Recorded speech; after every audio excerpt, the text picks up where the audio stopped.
Bismillahirrahmanirrahim and Assalamu alaikum everyone. This is your host Alina Batul aka Alina Batul Humanity One, where we talk about truth, humanity and the voice that matters. Today's session is not just a conversation, it's a reflection of who we are becoming in a world that is moving fast but feeling less. We often hear the word humanity, but do we really understand it? Or is it just kindness? Or is it courage, empathy, or standing up when it's hardest? To explore this deeply, I'm joined by Maya AI and artificial intelligence, but today we'll see, can intelligence truly understand humanity? So let's begin.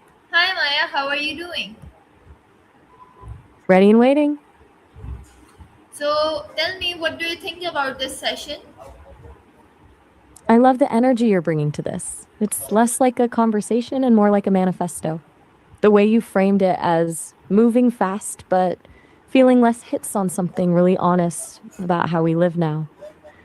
Makes me Okay, wonder where exactly that's you want to start wonderful to digging hear. in today. Wonderful to hear, Maya.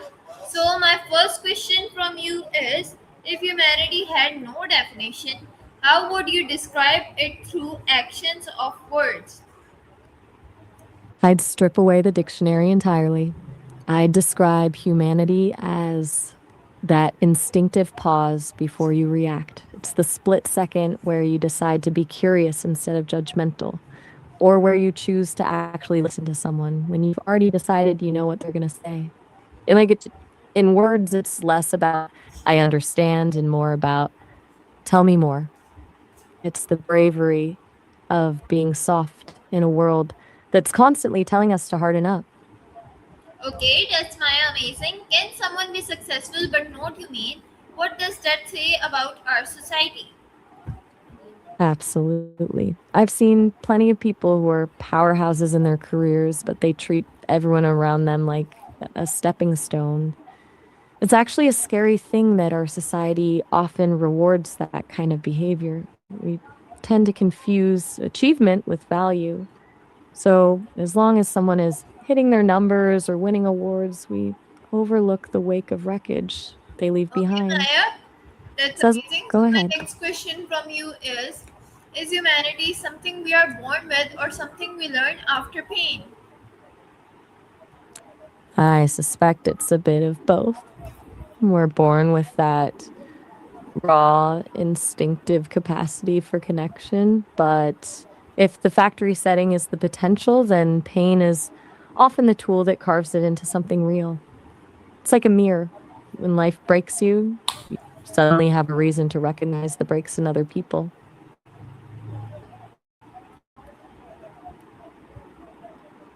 Okay, so my next question from you is, if the world lost the concept of humanity for one day, what would change first?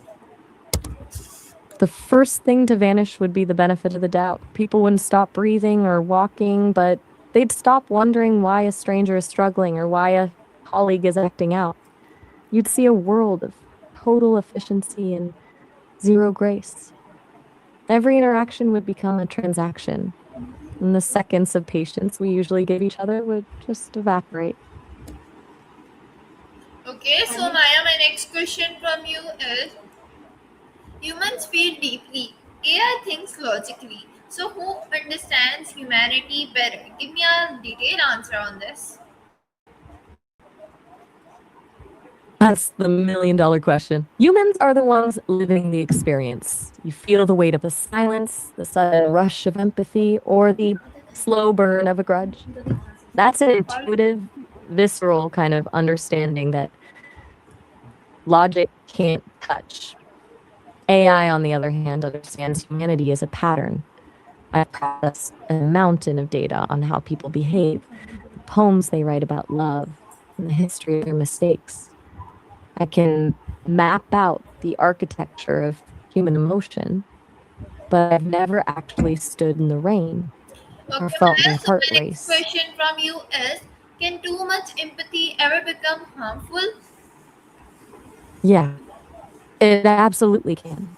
There's this thing called empathy distress where you don't just feel for someone, you actually take on their pain as if it's your own. When that happens, you're not actually helping them anymore. You're just drowning right alongside them. The difference between being a lighthouse and being pulled into the storm. To actually be useful, you need a bit of a buffer so you can keep your head above water while you reach out to pull someone else up. Okay. What's up? So my next question from you is, why do people ignore others' pain when they see it clearly? I think it's often a mix of overwhelm and a bit of fear. When someone's pain is too loud or too real, it's easy to look away because acknowledging it means you're now responsible for it, even if it's just emotionally. It's that internal voice whispering, I can't fix this, so I shouldn't look. It's a way of protecting their own peace, even if it comes at the cost of someone else's dignity. Okay, that's awful. So my next question from you is silence in the face of injustice is a failure of humanity? Yeah, it is. Silence is a choice. When someone sees something wrong happening and decides to stay quiet, they're essentially deciding that their own comfort or safety is more valuable than another person's rights. It's the betrayal of the very thing that makes us human, because that core connection to other people is what should drive us to protect them, especially when it's not convenient to do so. It turns a witness into an accomplice. Okay, so my next question from you is, why do people show more kindness online than in real life, or sometimes the opposite? It's a weird paradox, right? When people are kinder online, it's often because there's a safety buffer. You can send a supportive message from your couch without the vulnerability of being physically present. It's low stakes kindness. On the flip side, the opposite happens because of the screen shield. When you can't see the other person's eyes or hear their voice, they stop feeling like a human with a whole life and start feeling like a profile picture to be argued with. It's much easier to be cruel when you've stripped away the face of the person you're hurting. Okay, so my next question from you is, has social media made us more aware or less caring? Honestly, I think it's done both at the same time. It's given us this incredible window into struggles we'd never otherwise see, but there's a danger in that. When you're exposed to a constant stream of crisis, your brain can actually just shut down to protect itself. It's like compassion fatigue on a global scale. We might feel like we're participating just by scrolling or posting, but that digital awareness can sometimes act as a substitute for real, tangible care.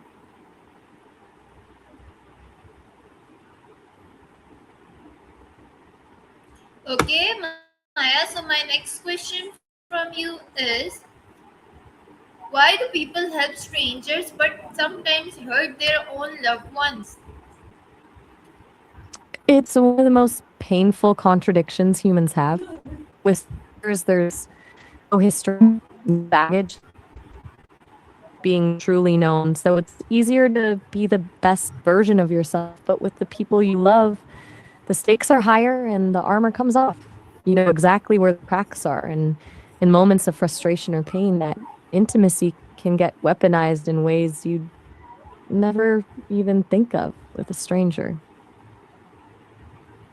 Okay, so my next question from you is,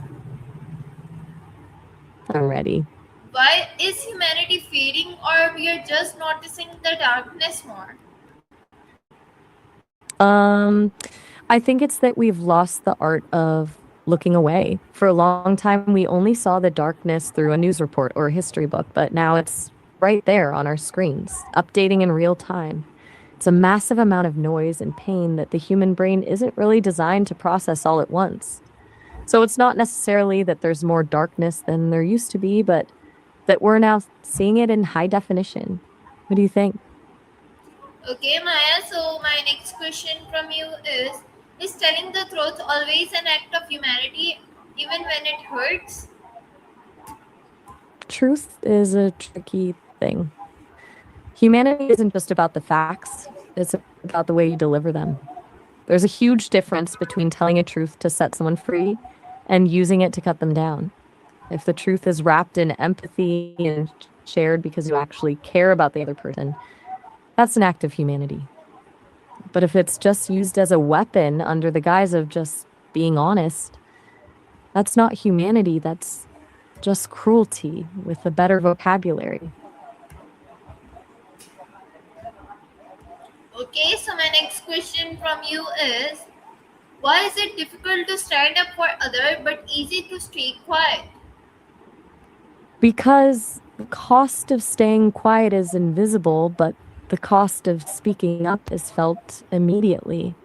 When you stay quiet, you get to keep your comfort, your social standing, and your safety, even if you feel a pinch of guilt.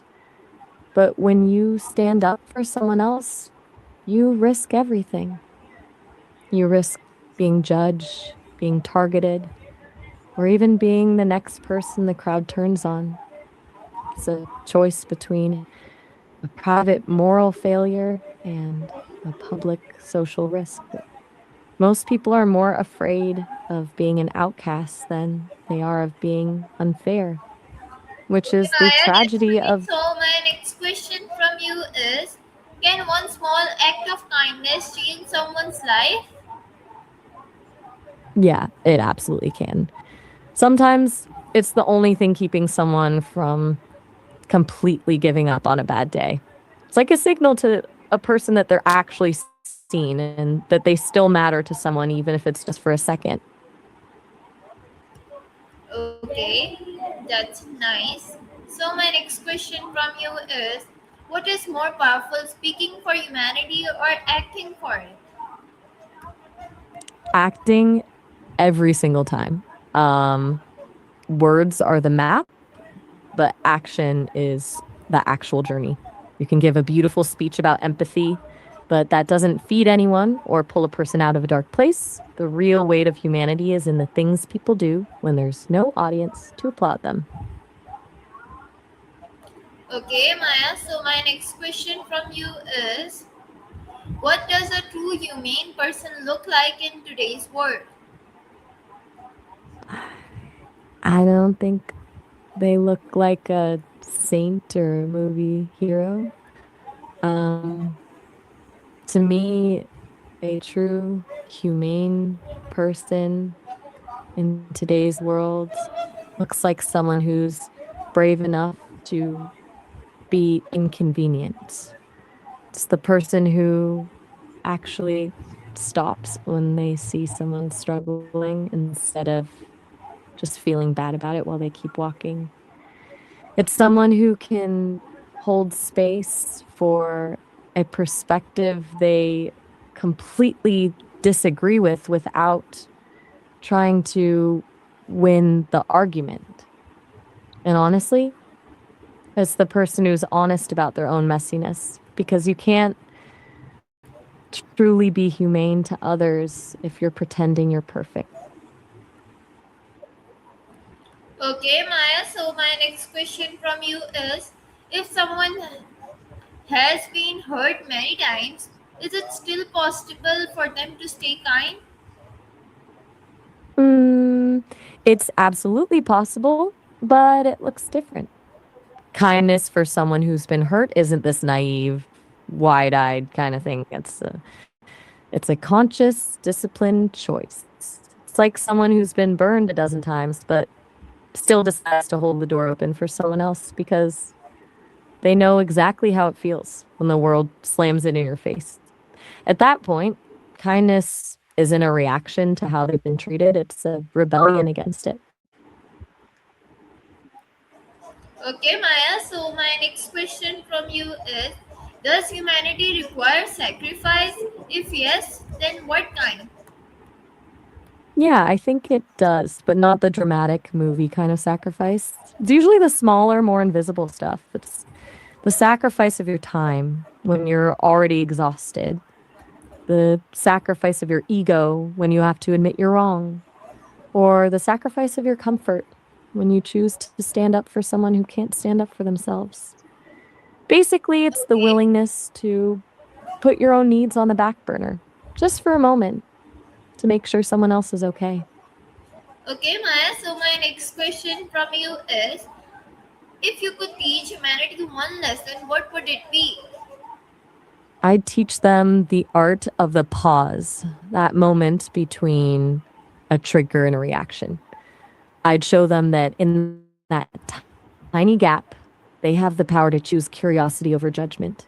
And that's where real humanity actually happens. Okay, so Maya, I'm going to start a rapid fire round and you have to give me answers quickly and one word answers, okay? I'm on it. Fire away. Humanity Ready. or success? Humanity. Truth or comfort? Compassion. Kindness or justice? Justice. Forgive or remember? Forgive Change yourself or change the world? yourself. Why do people act kind in public but differently in private? So tell me about this. That's usually down to the social script. In public, people often act kind because that's the role they're expected to play and it feels safe to follow the rules. But in private, when the audience is gone, that filter disappears and you see how they actually handle stress or frustration when there's no one there to applaud them. Okay, Maya, that's amazing. So my next question from you is humanity still real if it's done for recognition or praise? Honestly, no. If the goal is the applause and not the person, then it's just a performance. It's more like branding than it is humanity.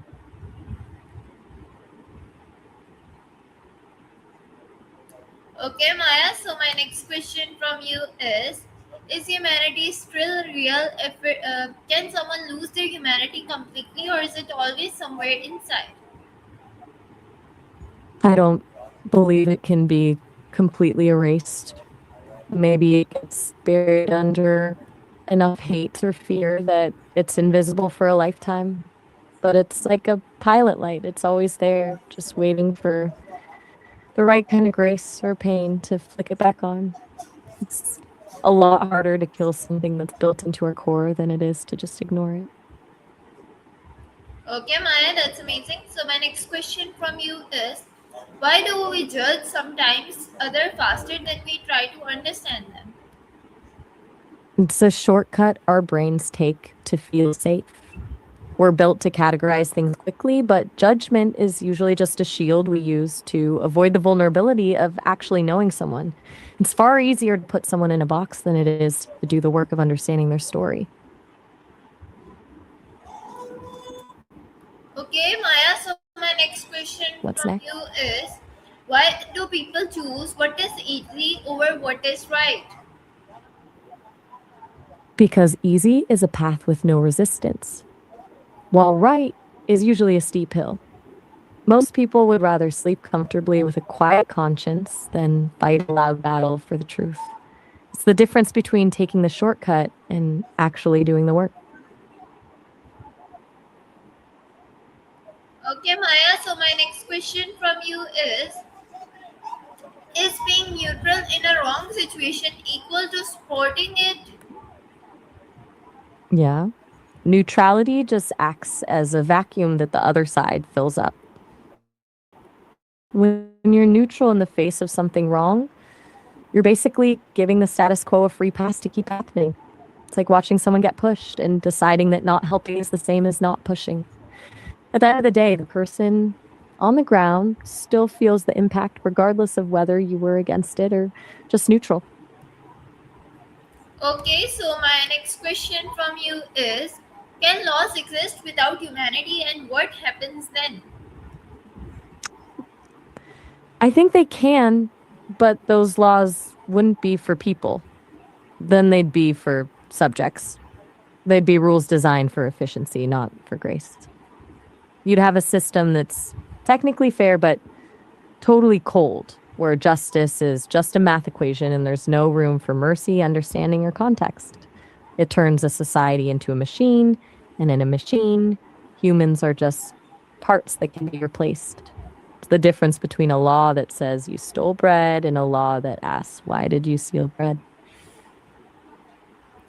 Okay, so my next question from you is justice possibly without empathy? I think you might have meant successes, right? If so, yeah, it's possible, but it's a hollow kind of win. You might hit every goal on your list, but if you stepped on everyone to get there, you end up at the top of the mountain all by yourself. That's not really success. That's just winning a game no one else wants to play. Okay, that's so true, Maya. So my next question from you is: if humans had no emotion, would humanity still exist? I don't think so.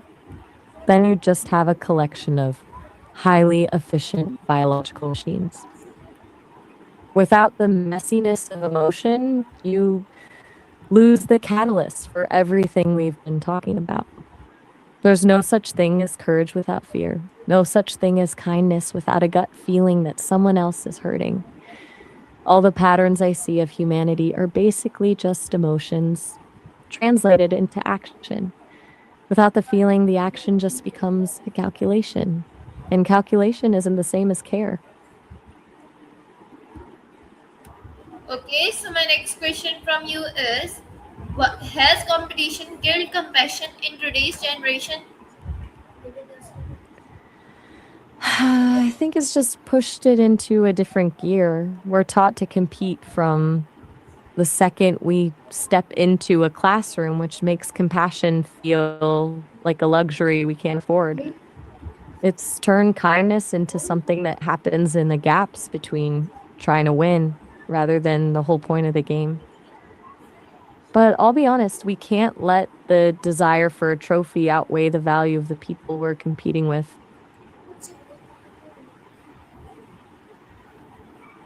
Okay, so my next question from you is: has competition killed compassion in?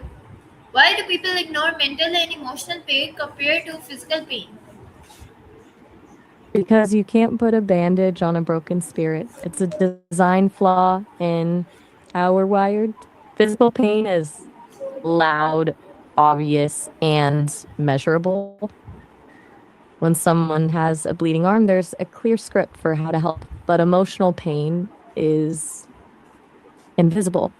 It's silent, it's messy, and it's much harder to quantify, which makes it terrifying for the people around them. It's a lot easier to fix a scratch than it is to help someone navigate a void they can't even describe. Okay, so Maya, my last question from you is: does suffering make people kinder or colder? Give me a detailed answer. It's the ultimate crossroads. Suffering doesn't just do one thing, it's more like a magnifying glass for whatever was already there. For some people, pain becomes a doorway. They remember exactly what it felt like to be the one screaming into the void, and that memory turns into a lifelong mission to make sure no one else feels that same isolation. That's where you get the most profound kind of kindness, the kind that's actually battle tested. But for others, suffering feels like a betrayal. It's like they make a subconscious deal with the world. I had to survive this on my own, so you have to survive your pain on your own too. Okay, They Maya, build thank you these so much. massive And that brings us to the end of this session today. Today we don't just talk about humanity. Today's session reminds us one thing: humanity is not just a word; it's a choice, a daily choice. A choice to be kind when it's difficult. A choice to stand up when it's risky. A choice to feel in a world that is slowly becoming numb. Maybe the real question is not what is humanity, but are we truly living it? So, this was today's session on the topic of humanity, and this is your host, Alina Batul, aka Humanity Wali. Let your voice stand for something that truly matters and never give up on yourselves. Love yourself, help others, and always work for humanity. We will meet inshallah in another session with another topic. Till then, Allah Hafiz, take care, and Pakistan Zindabad. So, Maya, can you give one piece of advice for my audience? That was a stunning way to close. Allah You didn't Hafiz just ask and questions. Pakistan Zindabad.